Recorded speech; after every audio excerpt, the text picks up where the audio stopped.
Hey YouTube, Joa Boy here. So today I have an absolutely hype video that is going to touch upon the national treasure of Mariejoa. Now guys, this isn't a new theory. This is a theory that I first wrote up in November of last year and then was actually the first ever video on my channel. However, that video didn't get a lot of hits. It also is completely different to the style of video that I'm making today. And to be straight up with you guys, that video was just bad. It was just really badly edited. Everything about it was just terrible. Except for obviously the theory content itself. I wouldn't be remaking the theory if I thought it was a terrible theory, and nothing much has changed from November to today to change my opinion about the topic as a whole. So I felt like it was a good opportunity to remake the video, re-explain it in my own words, and potentially get you on the train of what I believe the national treasure of Mariejoa to be. And so let's start with what we know, and what we know is not very much. Basically, Doflamingo revealed during the Dressrosa arc that the world government and the world nobles in Mariejoa had a treasure which, if the world knew about, would shake the world to its core. Doflamingo also tells us that if he had Law's devil fruit, the Opi Opi no Mi, at that time, he could have quote-unquote used the national treasure of Mariejoa to control the world. And so automatically from these lines we can assume that in order for Doflamingo to use or obtain the national treasure, it required him to possess the Opi Opi no Mi. He then later goes on to explain what specific qualities of the Opi Opi no Mi made it so useful. And so Doflamingo identified two of the Opi Opi no Mi's powers as being the most useful. One was the Personality Transplant and the other one was the Immortality Surgery. So I think that we can assume that in order for Doflamingo to use the national treasure to control the world would have required both of these abilities of the Opi Opi no Mi. So that's it guys, that is what we know. But now let me craft a theory for you. But before I do that, there are many ideas as to what potentially the national treasure of Mariejoa could be. And so I'm not going to fully discuss all of these, but there's ideas such as the national treasure is the ancient weapon Uranus, the national treasure is the tree of life, the national treasure is, fill in the blank, the One Piece itself. That's actually a legit idea. However, I don't believe in any of these ideas, and so we can discuss it in the comment section, but let's get into what I think the national treasure is, and I believe that it has something to do with devil fruit. And so why do I think that? Well, it goes back, like all of my theories, to a perceived clue panel. Basically, Oda introduces hints as to what future plots could be with panels that are in some way mysterious. And so there is actually a panel that is mysterious related to devil fruits and the world government all the way back in the Enies Lobby arc. Basically, Spandam produced two devil fruits which he gave to members of CP9, specifically Khalifa and Kaku. He gave Khalifa the soap devil fruit and Kaku the giraffe devil fruit. And so they asked him, how exactly did you obtain these devil fruit? And Spandam's answer was very vague. Spandam talked about quote-unquote connections, and right here we can already tell based on the writing and how Oda decided to give us this information that whatever is the truth behind how Spandam obtained these devil fruits is going to be important at some point in the future of the story. And so far, 400 chapters have passed and this moment has not yet arrived. But this line is not the only connection that we have with the world government and devil fruits. There's quite a few of other things that really suggest that the world government has access to lots and lots of devil fruit. We can start off real obvious and look at all the admirals. All the admirals have obtained really overpowered devil fruits, some of the rarest in the world. So apparently the world government at the very least is collecting them. And then we can also look the Tenryubito also give devil fruits randomly to slaves for their own enjoyment. This is what we can see how Boa Hancock and her sisters obtained devil fruits, because the Tenryubito, or the celestial dragons, basically gave them to them for fun.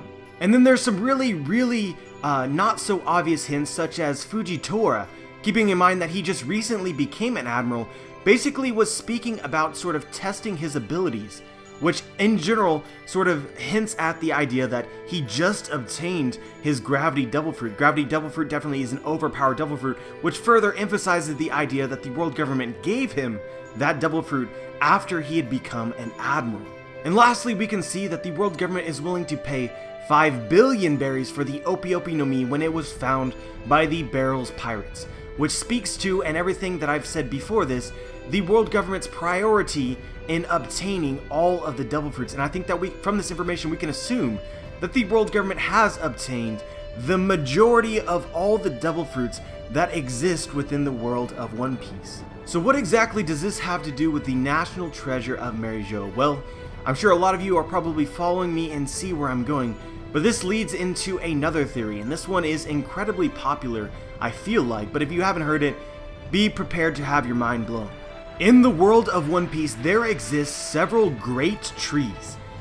These trees include the tree, Sunlight Eve tree, which was actually the tree that gave light to the Fishman Island. Basically, its roots extend all the way up to Shibondi, but it is a tree that gives off light. And then we have Treasure Tree Adam, which has, its bark is so strong, it's actually prized for that quality. And that was actually the same wood that comprised both the ships of Gold D. Roger, which was the Oro Jackson, as well as the Thousand Sunny. Both of those ships were made out of Adam's wood.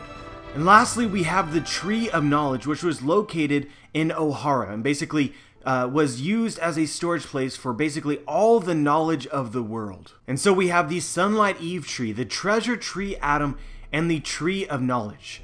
And if you guys have noticed, the biblical references of the names of these three trees is incredibly strong. All three of these trees, the Tree of Knowledge, the Eve tree, and the Adam tree, are all characters or things that are present in the story of creation. And so with these three great trees being in reference to this story, there opens up the possibility of two additional trees, great trees, that could exist in the world of One Piece that we are not yet aware of. These true trees would be the Tree of Life and potentially the Tree of the Devil.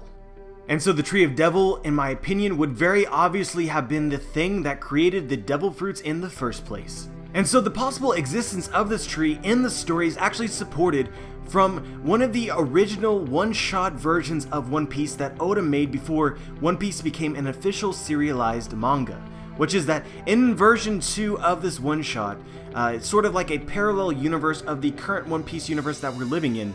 Luffy's devil fruit, the Gomu Gomu no Mi, was described as a fruit that came from a particular tree.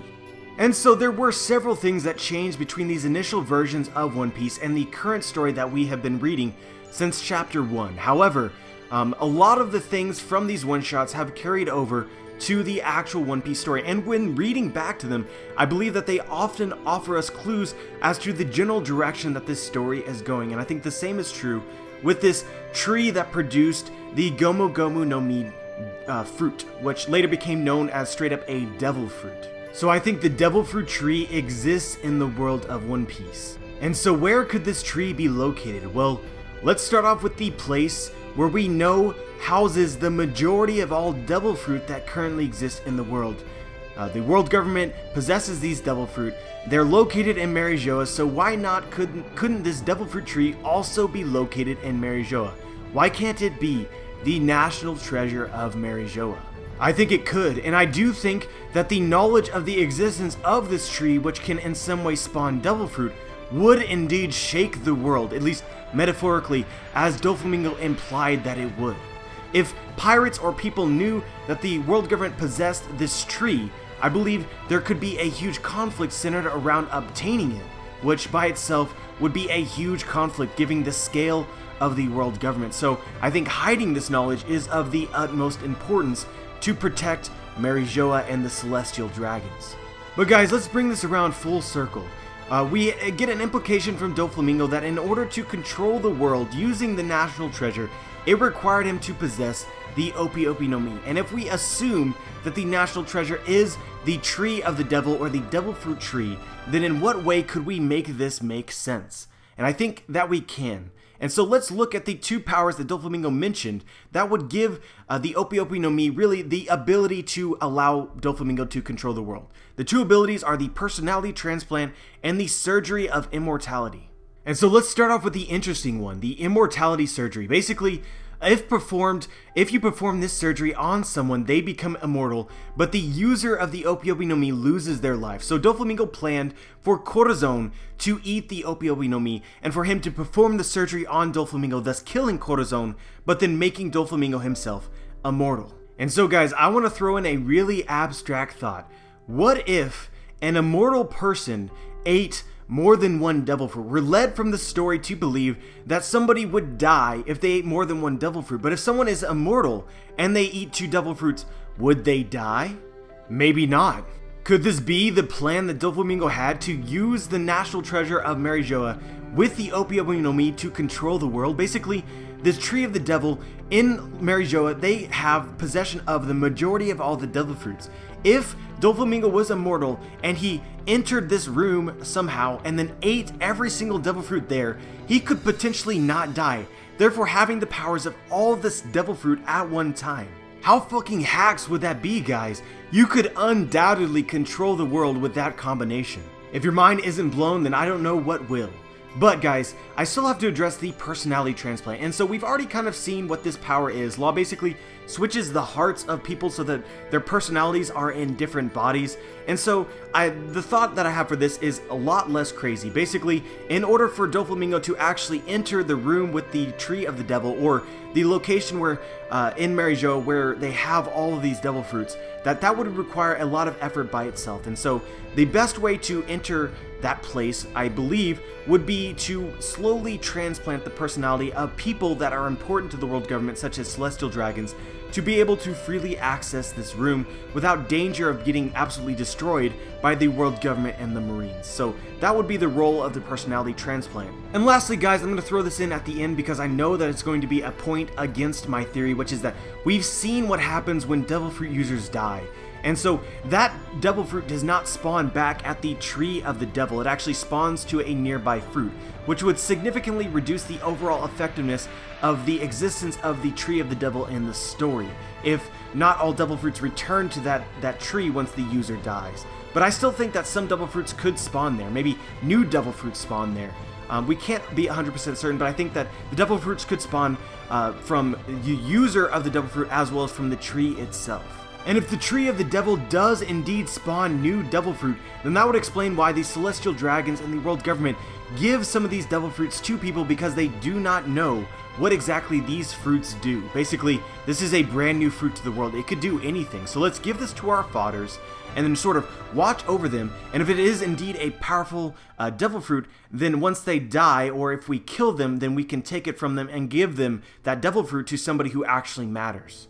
And so over the course of 800 years of existence of the world government, they would slowly pin down which devil fruits are the most powerful. And so when we get to the present day in the story, be able to identify those fruits and then give them to people like admirals. But of course, they couldn't 100% control the flow of the devil fruits if initially they don't know exactly what they'll do. So they give them to a fodder, or maybe some of these devil fruits already existed, and so they would just lose track of some of them, which would explain why some pirates and some people that aren't subordinates of the world government do in fact possess really powerful devil fruits, or just devil fruits in general. But yeah, guys, that's all I got for you for this theory. Obviously, there's a lot more that I could potentially say, but I think that it's pretty good as it is right now, and we'll leave the rest of the discussion to the comment section.